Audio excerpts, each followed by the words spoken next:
Cartesian product of sets introduction. Let's begin our discussion on the Cartesian product of sets. Welcome. On this first slide, we're introducing a really important idea in mathematics, specifically within the branch of set theory. The Cartesian product is considered a fundamental operation, meaning it's a building block for more complex concepts. Essentially, what the Cartesian product does is take two sets, collections of unique items, and combines them in a specific way. It doesn't just combine the elements themselves, but rather creates a brand new set consisting of ordered pairs. We'll get into exactly what an ordered pair is shortly. This tutorial is designed to walk you through everything you need to know about the Cartesian product. We'll start with understanding the core concept, then move on to how to actually construct one, step by step. And finally, we'll look at where this idea is used in various areas of mathematics and beyond. So, by the end of this, you'll not only know what the Cartesian product is, but how to use it and why it's important. In the following slides, we'll dive deeper into the definition, work through examples, and highlight some key things to keep in mind. Let's get started. Defining the Cartesian product. So let's move on to formally defining what the Cartesian product actually is. As we discussed on the previous slide, the Cartesian product is a way of combining two sets. Now, if we have two sets, let's call them A and B. The Cartesian product of A and B is written as a cross B. Think of the cross symbol as representing this specific operation we're learning. What does this across B actually represent? Well, it's the set of all possible ordered pairs that we can create by taking one element from set A and pairing it with one element from set B. Let me break that down. An ordered pair looks like this. A B. Here, A represents any element that belongs to set A, and B represents any element that belongs to set B. So, we're creating pairs where the first entry comes from A and the second entry comes from B. Now, let's look at the formal notation. You'll see this written as a cross B equals the set of all ordered pairs, a B such that A belongs to A and B belongs to B. The such that is often written with a vertical bar symbol, and the belongs to symbol looks like a stylized lowercase e.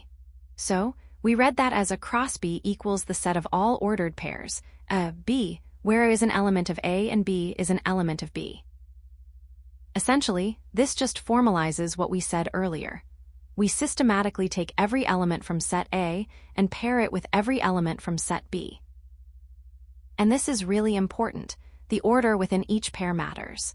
The ordered pair, B, is considered different from the ordered pair, B, A, unless, of course, A and B happen to be the same element. We'll see this illustrated with an example on the next slide, so keep this in mind as we move forward. This distinction between ordered pairs is a key characteristic of the Cartesian product. Constructing the Cartesian product, step by step. So now let's solidify our understanding of the Cartesian product with a concrete example. As you recall from the previous slides, the Cartesian product combines elements from two sets into ordered pairs. Here we're given two sets. A and B. Set A contains the numbers 1 and 2. We can write that as A equals the set containing 1, 2. And set B contains the letters X, Y, and Z, so B equals the set containing X, Y, and Z. Our goal is to find a cross B, which represents the Cartesian product of these two sets. Step 1. Identify the elements in each set. This is pretty straightforward. We've already done it. We simply list out what's in each set, which we've already established. A has 1 and 2, and B has X, Y, and Z. This step is just to make sure we know exactly what we're working with. Step 2. Systematically pair each element of A with each element of B. This is the core of finding the Cartesian product. We need to take each element from set A and combine it with every element from set B, forming ordered pairs. Voiceover. Let's start with the first element of A, which is 1. We pair 1 with X, giving us the ordered pair 1. X, then we pair 1 with Y, giving us 1, Y, and finally we pair 1 with Z, giving us 1, Z. Voiceover. Now let's move on to the second element of A, which is 2. We pair 2 with X, giving us 2, X, then 2 with Y, giving us 2, Y, and finally 2 with Z, giving us 2, Notice how we systematically went through each element of A and paired it with all elements of B. Step 3. Combine all the ordered pairs to form the Cartesian product. Now that we've created all the possible ordered pairs, we simply collect them into a set. So, across B, that is, the Cartesian product of A and B, is equal to the set containing all the pairs we just generated. 1x, 1y, 1z, 2x, 2y, and 2z voiceover. And that's it. We've successfully constructed the Cartesian product of sets A and B. Remember, as we'll discuss on the next slide, the order of these sets does matter. So A cross B is generally different from B cross A, but for now, make sure you understand how we systematically created these ordered pairs. Important considerations. First, let's talk about order matters. Remember how we built the Cartesian product by pairing elements? Well, the order in which you write the sets matters a lot. A cross B is generally not the same as B cross A. Think of it this way. If you switch the order, you're switching which element comes from which set in each ordered pair. So, you'll get a completely different set of ordered pairs. For example, if A is 1, 2 and B is a B, then A cross B will give you pairs like 1A, 1B, 2A, 2B. But B cross A would give you a 1, a 2, B1, B2, totally different. Next, let's consider the empty set. This is a neat little rule. If either of your sets, A or B, is empty, meaning it contains no elements, then the entire Cartesian product across B will also be an empty set. It makes sense, right? If you have nothing to pair within one of the sets, you can't form any ordered pairs at all. We represent an empty set with this symbol, which looks like a capital O with a line through it, and we call it empty set. Finally, let's discuss cardinality. Cardinality simply means the number of elements in a set. The number of elements in the Cartesian product across B is found by multiplying the number of elements in A by the number of elements in B. We use vertical bars to denote cardinality. So, if the number of elements in A is m, and the number of elements in B is n, then the number of elements in across B, written as the cardinality of across B, is simply m times n. This is a really useful shortcut, especially when dealing with larger sets, because you don't have to list out all the ordered pairs to count them. Let's move on to some important considerations when working with Cartesian products. This slide highlights a few key points you really need to keep in mind. Keep these points in mind as we move forward, because they'll be important when we start looking at more complex applications of the Cartesian product, like how it relates to coordinate systems and other areas of mathematics. Cartesian product with 3 or more sets. So we've now mastered finding the Cartesian product of 2 sets. Let's move on to something slightly more advanced. This slide shows us that the idea of the Cartesian product isn't limited to just 2 sets. The concept actually extends to more than 2 sets. We can find the Cartesian product of 3, 4, or even more sets. Let's look at an example. Here, we're considering 3 sets, A, B, and C. The Cartesian product of these 3 sets is written as a cross B cross C. A mathematician would pronounce that as a cross B cross C. Now, instead of ordered pairs like we had before, when we have 3 sets, we get ordered triples. This means each element in the resulting Cartesian product will look like this, a B, C. And what does that represent? Well, A belongs to set A, B belongs to set B, and C belongs to set C. So, just like before, we systematically take every possible combination. Every element from A paired with every element from B, and then paired with every element from C. Think of it as building upon what we already know. We just keep adding more coordinates to our ordered tuples. This will become useful when we start looking at things like 3D coordinate systems, as you'll see in the applications we discuss shortly. So, make sure you understand this extension to multiple sets before we move on. Applications of the Cartesian product. First, let's consider coordinate systems. You're probably very familiar with the Cartesian plane. That's the standard 2-dimensional coordinate system we use in graphing. Well, believe it or not, the Cartesian plane is actually a perfect example of a Cartesian product. It's the Cartesian product of the set of all real numbers with itself. We represent this mathematically as R cross R, where R stands for the set of real numbers. Essentially, we're taking every possible real number on the x-axis and pairing it with every possible real number on the y-axis. And what does that pairing give us? It gives us each point on the plane, represented as an ordered pair, x, y. Remember, order matters here. The point 2, 3 is different from the point 3, 2. Now, let's shift gears to databases. If you've ever worked with relational databases, you'll appreciate this. Tables in a database can be thought of as Cartesian products of sets of attributes. Think of each column in a table as a set of possible values, and the table itself as all the possible combinations, or ordered pairs, of those values. Next up is computer graphics. When we represent points in 2- or 3-dimensional space in computer graphics, we're again using the Cartesian product. For example, a point in 2D space is represented by an x, y coordinate, and in 3D space, it's x, y, z. Each of these is a result of taking the Cartesian product of the sets of possible values for each coordinate. Finally, let's look at probability. In probability, the sample space, that's the set of all possible outcomes of an experiment, can often be represented as a Cartesian product.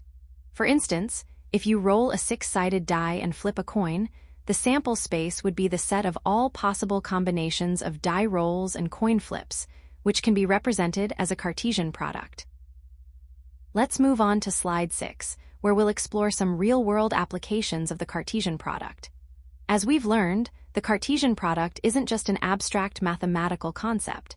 It actually shows up in many different areas. So, as you can see, the Cartesian product is a powerful tool with applications in a surprisingly wide range of fields. It's a fundamental concept that connects different areas of mathematics and computer science. In the next slide, we'll quickly recap the key takeaways from this tutorial and also address some common mistakes students make when working with Cartesian products. Key takeaways. So to begin, remember that the Cartesian product of two sets, which we write as a cross B, is simply the collection of all possible ordered pairs. Each ordered pair consists of an element, a taken from set A, and an element B taken from set B. We represent these pairs as a B. It's crucial to remember that these are ordered pairs, meaning the sequence matters. Which brings us to our next point: the order of the sets does matter. A cross B is generally not the same as B cross A. Think about it, if you switch the order, you're switching which element comes from which set within each pair. So, a B in a cross B is different from B, A in B cross A, unless, of course, A and B happen to be the same element. Now, let's talk about size. The cardinality of a set, remember, is just the number of elements it contains. If set A has m elements and set B has n elements, then the Cartesian product across B will have m times n elements. We write this as the cardinality of a cross B equals m times n. This is a really useful shortcut for quickly figuring out how many ordered pairs to expect. But we aren't limited to just two sets. The idea of the Cartesian product can be extended to 3, 4, or even more sets. When you have three sets, A, B, and C, the Cartesian product, written as a cross B cross C, will consist of all possible ordered triples like a B, C. And as you add more sets, you get ordered tuples with more elements. Finally, and importantly, this isn't just an abstract mathematical concept. The Cartesian product has real-world applications. We touched on a few of these earlier, like how it forms the basis of our coordinate systems. The familiar xy plane is essentially the Cartesian product of the real numbers with themselves. It's also used in databases to structure information and in probability to define sample spaces.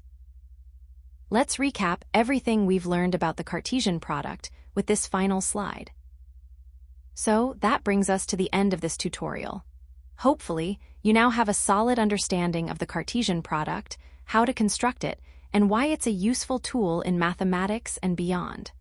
Remember to practice a few examples to really solidify your understanding.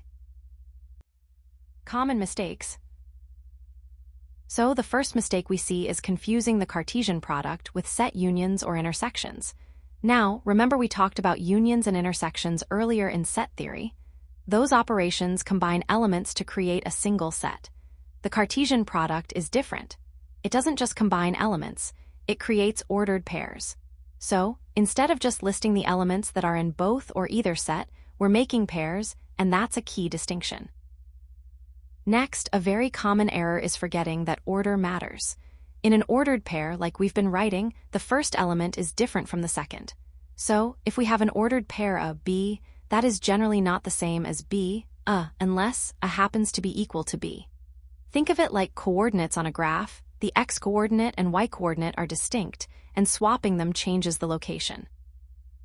Moving on, we often see students incorrectly determining the cardinality. That's just a fancy word for the number of elements in the Cartesian product. Remember, the total number of ordered pairs you get is found by multiplying the number of elements in the first set by the number of elements in the second set. If set A has m elements and set B has n elements, then across B will have m times n elements. Don't fall into the trap of adding or doing anything else. It's always multiplication. Finally, and this is especially important when you're doing these problems by hand, is not systematically listing the pairs. When you're constructing the Cartesian product, you must be organized. Take each element from the first set and pair it with every single element from the second set. If you don't do it systematically, it's very easy to miss an ordered pair, and that will give you the wrong answer. We saw in our example how we paired 1 with x, y, and z, and then 2 with x, y, and z. That's the method you should always use. Let's wrap up our discussion on Cartesian products by going over some common mistakes students make.